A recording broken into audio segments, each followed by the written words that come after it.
श्री शिवाय नमस्तुभ्यम। दोस्तों, हर हर महादेव। कैसे हैं आप सब?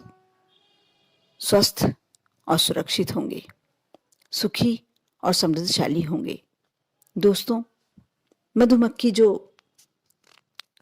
जाला बनाती है, बहुत से लोगों के घर में मधुमक्खी जब जाला बना लेती है, ऐसा कहा जाता है, कोई कहता है शुभ होता है, कोई कहता है अशुभ होता है, कोई कहता है यदि इस दिशा में बनाया जाए तो शुभ होता है, और कोई कहता है यदि उस दिशा में बनाया जाए तो अशुभ होता है।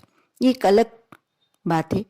लेकिन मधुमक्खी जब जो वो जाला छोड़ के चली जाती है, जो मोम रह जाता है, एक समय ऐसा आता है मधुमक्खी इतनी मेहनत से, इतने प्रयासों के बाद शहद जमा करती है। मधुमक्खी की मेहनत देखकर ही आप समझ सकते हैं कि कितना प्रयास करती होगी, कितनी कोशिश करती होगी, इतना फूलों में से रस इकट्ठा कर कर उसे शहद बनाकर और जाल बनाना और उसमें रखना। कुछ समय बाद वह मधुमक्खियां स्वयं वह शहद समाप्त कर कर और उस जाले में से निकलकर चली जाती हैं। तब वह सिर्फ मोम का जो जाला बना हुआ रहता है, वह जाला आपको कहीं मिल जाता है तो आप उसका बहुत ही सटीक उपाय, जो आपका जीवन एक तरह से समृद्धशाली, ऐश्वर्य से युक्त कर सकता है, वो छोटा सा जाला आप कहीं मिल जाए तो अवश्य उसे घर ले आएं। और मैं जो उपाय बताने जा रही हूँ, आप ध्यान से सुने।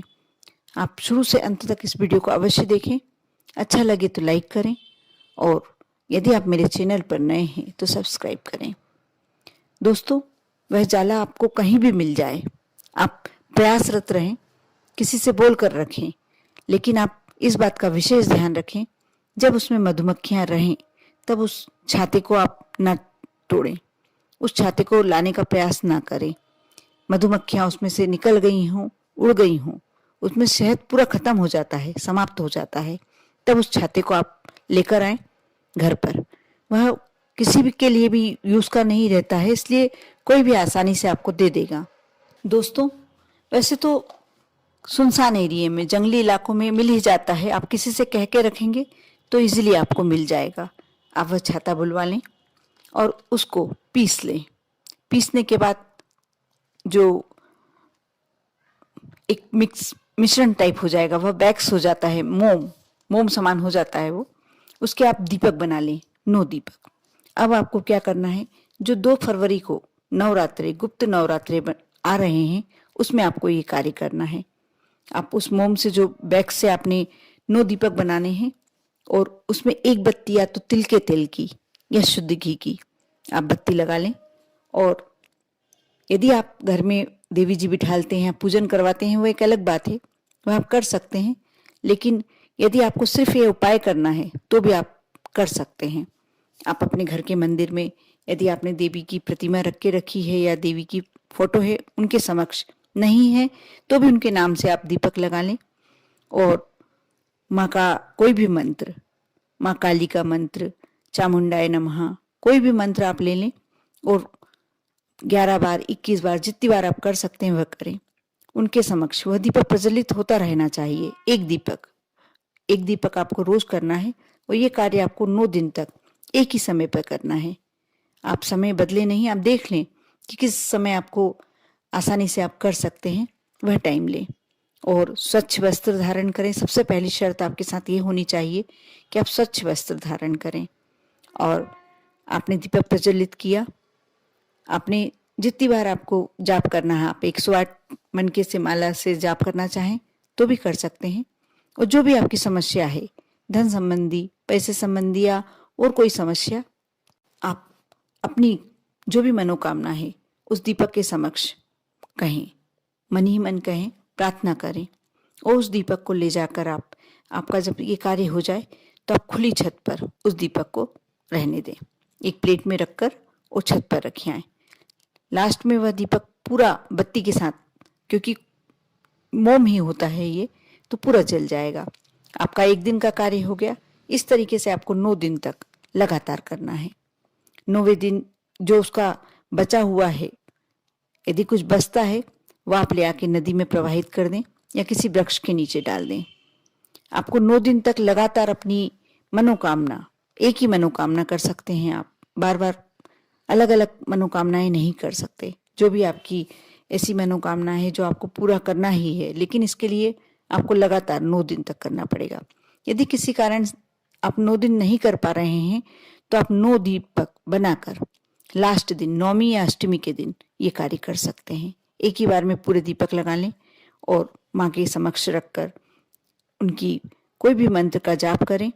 उसे ले आकर आप छत पर, खुली छत पर आप रख लें और जब वह पूरे जल जाए, मनोकामना बोलकर आप उसे नदी में प्रवाहित कर दें या किसी वृक्ष के नीचे डाल दें।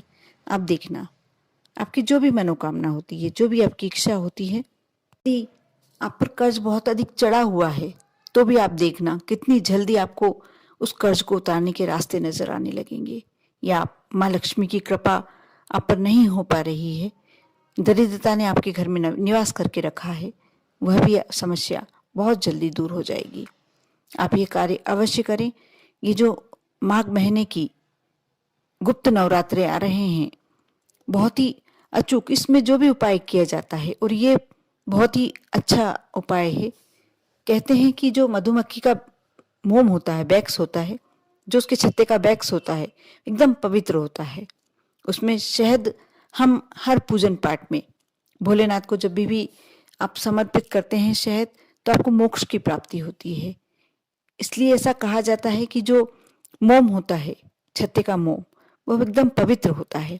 उससे जब आप दीपक बनाकर माँ के सामने प्रज्वलित करते हैं और माँ के सामने अपनी मनोकामनाएं रखते हैं, उनके समक्ष विनती करते हैं, बहुत ही जल्दी आपकी शीघ्र आपकी मनोकामनाएं पूर्ण होती हैं।